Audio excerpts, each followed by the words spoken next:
दशहरा के दिन बाबा सिद्दीकी हत्या से पूरे देश में हड़कंप मच गया था। बाबा सिद्दीकी की हत्या के बाद से ही लॉरेंस बिश्नोई गैंग का नाम सामने आ रहा है, जिसे लेकर मुंबई क्राइम ब्रांच जांच में जुट गई है। लेकिन पुलिस सूत्रों के हवाले से अब एक बड़ा खुलासा हुआ है। सूत्रों के मुताबिक बाबा सिद्दीकी के मर्डर के पीछे लॉरेंस बिश्नोई के हाथ होने की काफी कम उम्मीद दिख रही है। पुलिस ऐसा समझ रही है क्योंकि लॉरेंस गैंग जब अपने दुश्मनों पर हमला करता है तो अपने गुर्गों के वारदात की जिम्मेदारी बढ़ चढ़ कर लेता है। सोशल मीडिया पर पोस्ट लेकर वीडियो के जरिए सीधे सीधे हमले की जिम्मेदारी लेता है। लेकिन बाबा सिद्दीकी मर्डर मामले में अभी तक ऐसा कुछ नहीं हुआ है। हाँ, ये जरूर हो सकता है कि बाबा सिद्दीकी की हत्या करने वाले शूटर्स लॉरेंस गैंग से जुड़े हों, लेकिन इस मर्डर के पीछे लॉरेंस का हाथ हो, इस पर पुलिस को अभी भी शक है। हालांकि पुलिस शूटर्स की क्राइम कुंडली खंगाल रही है। ऐसे में सबसे बड़ा सवाल उठता है कि अगर इस हत्या के पीछे लॉरेंस का हाथ नहीं है तो फिर बाबा सिद्दीकी का असली हत्यारा कौन है?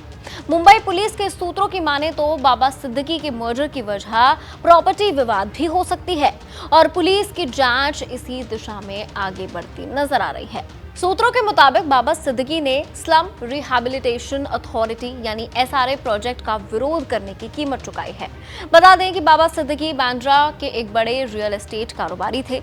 यहां पर SRA के 2 प्रोजेक्ट पर लंबे समय से विवाद चल रहा था। बताया जा रहा है कि बाबा सिद्दीकी SRA के 2 प्रोजेक्ट्स का विरोध कर रहे थे। पहला प्रोजेक्ट था संत ज्ञानेश्वर नगर और दूसरा भारत नगर। बाबा सिद्दीकी का मानना था कि दोनों जगहों पर बिल्डर की पुनर्विकास योजना पारदर्शी नहीं है और इस प्रोजेक्ट से झुग्गी झोपड़ी वालों को नुकसान होगा। इसलिए बाबा सिद्दीकी इसका विरोध कर रहे थे और माना जा रहा है कि इन प्रोजेक्ट्स के विरोध के चलते ही बाबा सिद्दीकी की हत्या कराई गई है। चलिए अब आपको बता दें कि इन दोनों प्रोजेक्ट्स के बारे में क्या खास है। सबसे पहले बात ज्ञानेश्वर नगर प्रोजेक्ट की। ज्ञानेश्वर नगर प्रोजेक्ट में विवादास्पद कारोबारी शाहिद बलवा का पैसा लगा है। शाहिद बलवा के राजनीतिक संबंध भी रहे हैं। हाल में इस प्रोजेक्ट पर बिल्डर ने होटल, कमर्शियल स्पेस और 5,500 घर बनाने का फैसला किया। प्रोजेक्ट के सर्वे के लिए आई हुई टीम का बाबा सिद्दीकी के बेटे जीशान ने विरोध किया। इसको लेकर उसके ऊपर केस भी दर्ज कराया गया था। वहीं भारत नगर के एक हिस्से को ध्वस्त करने की योजना 30 सितंबर को बनाई गई थी, जिसका बाबा सिद्दीकी विरोध कर रहे थे। शायद इस वजह से विवाद बढ़ता गया। अब बाबा सिद्दीकी की हत्या के पीछे ये दोनों प्रोजेक्ट्स का कितना हाथ है, मुंबई पुलिस इसकी जांच कर रही है। दूसरी ओर मुंबई क्राइम ब्रांच की टीम बाबा सिद्दीकी मर्डर केस के तमाम पहलुओं को खंगालने में भी लगी हुई है।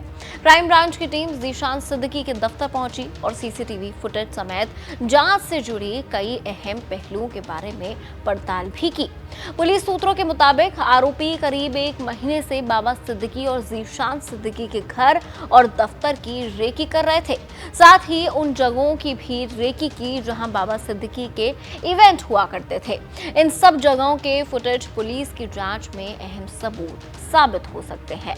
बाबा सिद्दीकी के मर्डर के तार कई राज्यों से जुड़े होने की वजह से पुलिस ताबड़तोड़ एक्शन में जुटी है। मुंबई पुलिस ने उत्तर प्रदेश के बहराइच से 2 लोगों को हिरासत में लिया है। एक शख्स का नाम हरीश है, जिसकी स्क्रैप की दुकान पर पुणे में धर्मराज और शिव प्रसाद गौतम काम किया करते थे। हरीश ने ही इस वारदात को अंजाम देने से कुछ दिन पहले शिव प्रसाद और धर्मराज को नया मोबाइल खरीद कर दिया था। सूत्रों के मुताबिक ये भी खुलासा हुआ है कि हरीश को भी इस वारदात की पूरी जानकारी थी। बहरहाल अब देखना है कि मुंबई की इस हाई प्रोफाइल मर्डर मिस्ट्री का पर्दाफाश कब होगा। हमारे सहयोगी नितेश पांडे की इस खबर को लेकर आपकी क्या राय है, हमें कमेंट सेक्शन में जरूर बताएं। देश और दुनिया की तमाम खबरों के लिए देखते रहिए ABP लाइव।